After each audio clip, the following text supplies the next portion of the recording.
بسم اللہ الرحمن الرحیم نحمده ونصلی ونسلم علی رسولہ الکریم اما بعد اعوذ باللہ من الشیطان الرجیم بسم اللہ الرحمن الرحیم یا ایہا الذین آمنوا اذا قمتم الی الصلاة فاغسلوا وجوہکم وایدیکم الی المرافق وامسحوا برؤوسکم وارجلکم الی الکعبین صدق اللہ مولانا العظیم الصلاۃ والسلام علیک یا سیدی یا رسول اللہ وعلی آلک و اصحابک یا سیدی یا خاتم النبیین۔ معزز سامعین، آج ہم گفتگو کریں گے وضو میں جو چیزیں مکروہ ہیں ان کے بارے میں۔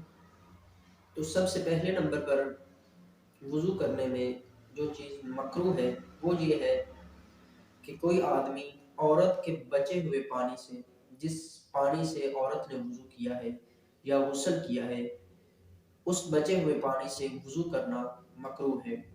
دوسرے نمبر پر وضو کرنے کے لیے نجس جگہ پر بیٹھنا بھی مکروہ ہے، یعنی ناپاک جگہ پر بیٹھنا۔ جب وضو کرنا ہو تو پاک جگہ پر بیٹھنا چاہیے۔ اور تیسرے نمبر پر وضو کا جو پانی ہے وہ بھی پاک جگہ پر گرنا چاہیے۔ وضو کا پانی ناپاک جگہ پر گرانا بھی مکروہ ہے۔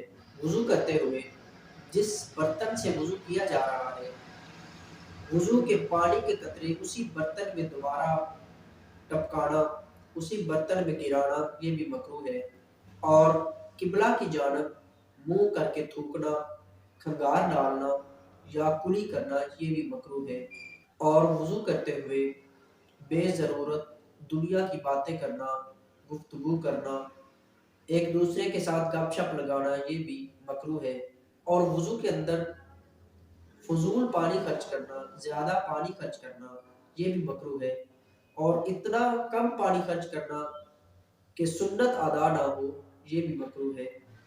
اس کے بعد منہ پر پانی زور سے مارنا یہ بھی مکروہ ہے۔ بعض لوگ وضو کرتے ہوئے پانی اتنے زور سے منہ پر مارتے ہیں کہ اس کی چھینٹیں دوسرے لوگوں پر بھی جاتی ہیں اور خود کے کپڑوں پر بھی آ جاتی ہیں، تو ایسا کرنا مکروہ ہے۔ اور وضو کے پانی کی چھینٹیں اپنے اوپر گرانا، اپنے کپڑوں پر گرانا بھی مکروہ ہے۔ جو معذور نہیں ہے ان کے لیے ایک ہاتھ سے منہ دھونا یا اعضائے وضو کو دھونا یہ بھی مکروہ ہے۔ چہرہ دھونے کے لیے یا ہاتھ دھونے کے لیے دونوں ہاتھوں کا استعمال کرنا چاہیے۔ اور گلے کا مسح کرنا یہ بھی مکروہ ہے۔ بعض لوگ گردن کا مسح کرتے ہوئے گلے کا مسح بھی کر لیتے ہیں، گلے تک بھی ہاتھ پھیر لیتے ہیں، تو ایسا کرنا مکروہ ہے۔ گردن کا مسح کرنا چاہیے، گلے کا مسح کرنا مکروہ ہے۔ اور بائیں ہاتھ سے کلی کرنا یا بائیں ہاتھ سے ناک میں پانی ڈالنا یہ بھی مکروہ ہے۔ اور دائیں ہاتھ سے ناک صاف کرنا یہ بھی مکروہ ہے۔ 3 بار نئے پانی کے ساتھ سر کا مسح کرنا یہ بھی مکروہ ہے، یعنی ہر بار نیا پانی لیا جائے اور اس کے ساتھ سر کا مسح کیا جائے تو یہ بھی مکروہ ہے۔ سر کا مسح ایک بار ہی کرنا چاہیے۔ جس کپڑے کے ساتھ استنجے کا پانی خشک کیا ہے، یعنی استنجا کیا اور اس کے بعد جس کپڑے کے ساتھ استنجے والا پانی خشک کیا ہے اسی کپڑے کے ساتھ اعضائے وضو کو خشک کرنا یہ بھی مکروہ ہے۔ آخری بات، اور یہ یاد رکھنے والی بہت ضروری بات ہے کہ ہر سنت کا ترک مکروہ ہے، یعنی نبی رحمت صلی اللہ علیہ وآلہ وسلم کی کسی سنت کو ترک کرنا یہ مکروہ ہے، اور ہر مکروہ کو ترک کرنا یہ سنت ہے۔ اللہ تعالی ہمیں عمل کی توفیق عظیم عطا فرمائے۔